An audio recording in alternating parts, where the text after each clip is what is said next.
चलिए अब लास्ट और थर्ड जो आपका बेसिक लॉजिक गेट्स में से है that is not gate. Not gate जानते हो क्या बेटा? Not gate most basic logic gate है, क्योंकि इसमें बेटा जानते हो सिर्फ एक इनपुट और एक आउटपुट होता है। हमने अभी दो आपको बेसिक लॉजिक गेट्स बताए, एक बताया और एक एंड। दोनों में इनपुट दो या उससे ज्यादा थे, आउटपुट तो सभी में एक होता है, आउटपुट इज ऑलवेज वन। यहां पर क्या होगा, नॉट गेट में वन इनपुट वन आउटपुट। तो थर्ड आप लिखिएगा not gate, it is most basic, it is most basic gate, it has only one input and one output. bar जिसे हम ऐसे लिखते हैं is referred as not gate. अब इसका बूलियन एक्सप्रेशन क्या हुआ, तो इसमें बार जैसे पहले वाले में था प्लस, दूसरे में था multiplication dot, bar is referred as not gate, ये नॉट गेट होता है। बूलियन एक्सप्रेशन इज जब एक ही इनपुट है तो ए मान लेते हैं, तो जब एक ही इनपुट है तो आउटपुट जानते क्या होता है, ए बार। इसे पढ़ा जाता है नॉट ए, यानी y इक्वल्स नॉट ए। देखो that is y equals to not A, या इसे बार ए भी पढ़ सकते हो, इसे निगेशन या इन्वर्जन भी पढ़ा जाता है। और आप ऐसे पढ़ोगे, और का मतलब और गेट नहीं है, या इंग्लिश वाला और है, और निगेशन और इन्वर्जन ऑफ ए। तो बार ए पढ़िए, इन्वर्जन पढ़िए, कॉम्प्लीमेंट भी कहते हैं, ये कॉम्प्लीमेंट ऑफ ए भी कहते हैं। तो निगेशन, इन्वर्जन, कॉम्प्लीमेंट ऑफ ए वगैरह वगैरह। क्लियर? इसका सिंबल ये है बेटा, आप देखिएगा, और का सिंबल आपको याद होगा, इसमें ऐसे ट्रायंगल टाइप का, इसके हॉरिजॉन्टल ट्रायंगल डेल्टा टाइप का बनाता है, और आगे एक ऐसे यहां पर एक होल टाइप का बना देते हैं, चोंच टाइप का, ये आ गया। इसमें सिर्फ एक इनपुट होगा, मैंने बताया one input is a, it is not. Not की सबसे बड़ी पहचान ये है, ये आपका आगे चोंच का होना। तो y आउटपुट आएगा ए नॉट, सॉरी ए बार या नॉट ए। ट्रुथ टेबल बेटा, जब तुम्हें पता है इनपुट एक ही है तो अपने कॉम्बिनेशन ही कम हो जाएंगे, तो ट्रुथ टेबल बड़ा सिंपल सा हो गया। क्यों? Only one input is A and output is y, that is not a. और इनपुट ए की दो पॉसिबल वैल्यू है बेटा बूलियन एक्सप्रेशन में। इनपुट ए की बेटा बूलियन अलजेब्रा में सिर्फ दो पॉसिबल वैल्यूज हैं, ईदर इट इज 0 और इट इज 1। अब बताओ बेटा, अगर इनपुट 0 है तो इसका output y equal to inverse of A. A का इनवर्स होगा, बताओ 0 का इनवर्स क्या होगा 1, और 1 का इनवर्स क्या होगा 0। बोले क्लियर? ठीक है ना बेटा? तो देखिएगा, input is 0, output is y ए बार यानी इनवर्स, 0 का इनवर्स 1 और 1 का इनवर्स 0। तो ये सिंपल सा बूलियन एक्सप्रेशन आ गया आपका, सॉरी ये सिंपल सा ट्रुथ टेबल आ गया आपका बेटा, ये ट्रुथ टेबल आ गया आपका। क्लियर? यस सर, यस बेटा लिख लिया ये? Yes sir. चलिए इलेक्ट्रिकल सर्किट इसका बनाते हैं, जरा देखिएगा। इलेक्ट्रिकल सर्किट में जानते हैं क्या किया जाता है इसमें? वो जो की है, तुम्हें याद हो जो पहला और गेट था उसमें पैरेलल में था, नॉट में जो था दोनों सीरीज में थी, इसमें की को एज ए शॉर्ट सर्किट डाला जाता है। जैसे इसका electrical circuit of not gate, वो ऐसे है, एक सेल आप बनाते हैं ये, और इधर आप बनाते हैं एक बल्ब। बल्ब का मतलब है लोड, जिसे जलाना है या चलाना है। ये आता है माइनस प्लस, आप बीच में शॉर्ट सर्किटिंग डालिए और यहीं पर एक की जोड़ दीजिए, और ये की ए को रिप्रेजेंट करेगी। अब आप जरा सा गौर से देख लो, अब ध्यान से देखिएगा सर्किट ऑफ रियलाइजेशन को मैं जरा ट्रुथ टेबल से मैच करा दूं। देखो बेटा, ए अगर जीरो है, जीरो का मतलब है आपने इसे डिस्कनेक्ट रखा, यहां नहीं जोड़ा है, तो इसका मतलब है जो करंट यहां से चलेगी वो यहां पूरी की पूरी इस बल्ब में जाएगी और बल्ब जलेगा। यानी जब ए इज जीरो यानी आपने कनेक्ट नहीं किया, ये ओपन है तो इधर कोई करंट नहीं जाएगी, इधर जाएगी। तो इसका मतलब जब ए जीरो होता है तो बल्ब जलता है, यानी आउटपुट 1 होता है। बोले क्लियर?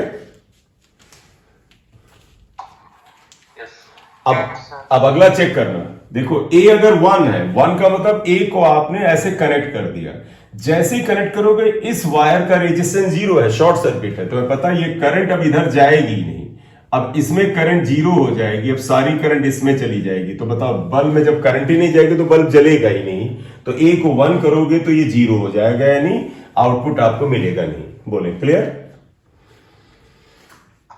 Yes, sir. ठीक है, आप सर्किट ऑफ रियलाइजेशन इतना ही बनाना जो ऐसे हमने बनाया, ये है, ये तो मैंने तुम्हें समझाया, उसे आप समझ लेंगे। ये ठीक है। अब इसका एक आ गया कि इलेक्ट्रॉनिक सर्किट ऑफ रियलाइजेशन क्या होगा। जो हमारे पहले 2 बेसिक गेट्स थे और एंड, उसमें 2 जंक्शन डायोड जोड़े जा रहे थे। कैसे, क्या अंतर था वो आपने वहां सीख लिया। नॉट गेट जो है वो जंक्शन डायोड से रिप्रेजेंटेड नहीं होगा, वो ट्रांजिस्टर से रिप्रेजेंटेड होगा। तो ये मैं ट्रुथ टेबल हटाऊं? Yes, sir. ठीक है, लिखो electronic circuit of realisation. Electronic circuit of realisation of not gate is a transistor. और मैंने तुम्हें कहा था आमतौर पर हम किस ट्रांजिस्टर को प्रेफरेंस देते हैं, कॉमन बेस को या कॉमन एमीटर को? Common ammeter. तो हम कॉमन एमीटर बनाएंगे। तो देखो हम इसमें ऐसे बना देंगे, कॉमन एमीटर ट्रांजिस्टर बना देते हैं। कॉमन एमीटर, कॉमन एमीटर में तुम्हें याद होगा बेस इधर था और एमीटर इधर था। ये एमीटर है, ये कलेक्टर है इधर, ये सी कलेक्टर है। आप इसे आउटपुट में इधर लिए जाइए, कलेक्टर से ही आउटपुट लिया जाता है। तुम्हें कल भी बताया था कि आउटपुट कलेक्टर पे लेते हैं।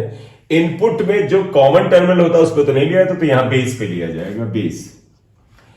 अब ये किसका बना रहे हैं ये भी आप चेक कर लो, एनपीएन का बना लेते हैं। तो इसका मतलब ये एन है, ये पी है और ये एन है। आप समझ जाओगे एनपीएन ट्रांजिस्टर बना रहे हैं, हमने एनपीएन ट्रांजिस्टर के लिए बनाया इसे। Yes, sir.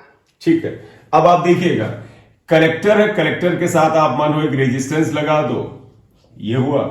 अब बताओ बेटा, कलेक्टर को हम फॉरवर्ड बायस रखते थे कि रिवर्स बायस? तो कलेक्टर आपको याद होगा हमेशा रिवर्स बायस होता है।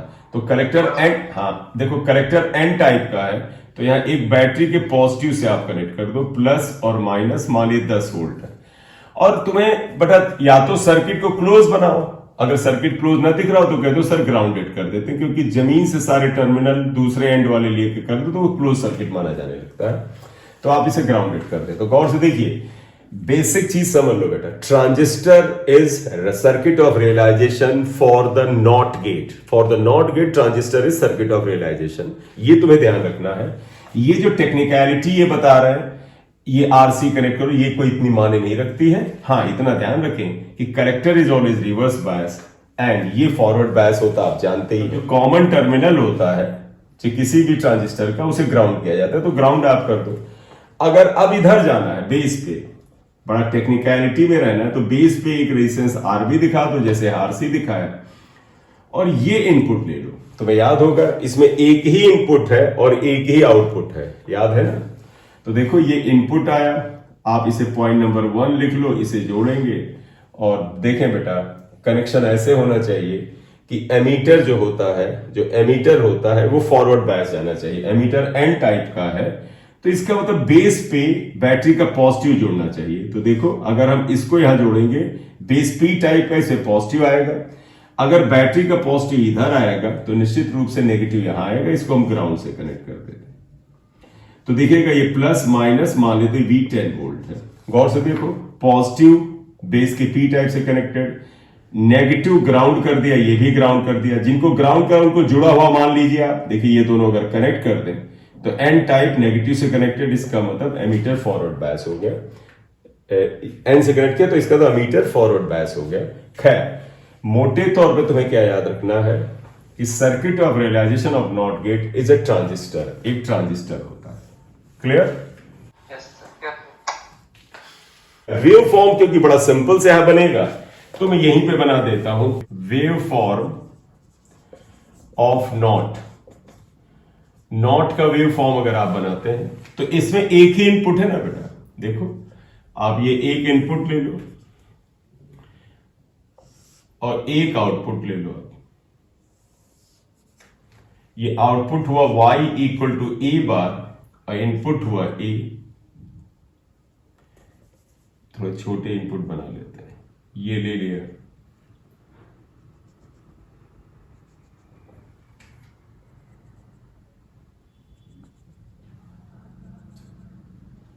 ए ये है, देखो बेटा ए ये आया। ए ऐसा करते हैं कि हमने 0 लिया, 1 लिया, 1 0। बताइएगा बेटा, अगर ए की वैल्यू 0 है तो ए इनवर्स क्या आएगा? 1 आएगा। देखो ए की वैल्यू 1 है तो ए इनवर्स क्या आएगा? 0, यानी यहां 0, ये 0 आएगा। ये 0 है तो बेटा 1 आएगा, ये 1 है तो ये 0 आएगा। बोले clear? Yes. Sir. Yes, yes. Thank you. ठीक ठीक Thank you, sir. बेटा ओके बेटा, good night. Thank you sir. Okay बेटा, गुड नाइट। नेक्स्ट लेक्चर में हम इनका कॉम्बिनेशन पढ़ेंगे जिससे हमें नैंड गेट और नॉर गेट पढ़ने का मौका मिलेगा।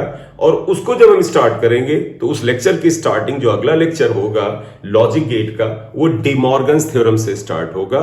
डी मॉर्गन्स थ्योरम बहुत इंपॉर्टेंट है। Thank you very much for watching the video. अगर आपने चैनल को नहीं सब्सक्राइब किया तो कर लीजिए और बेल आइकन को प्रेस कर दीजिए जिससे कि आपको नोटिफिकेशन आता रहे। Thank you very much.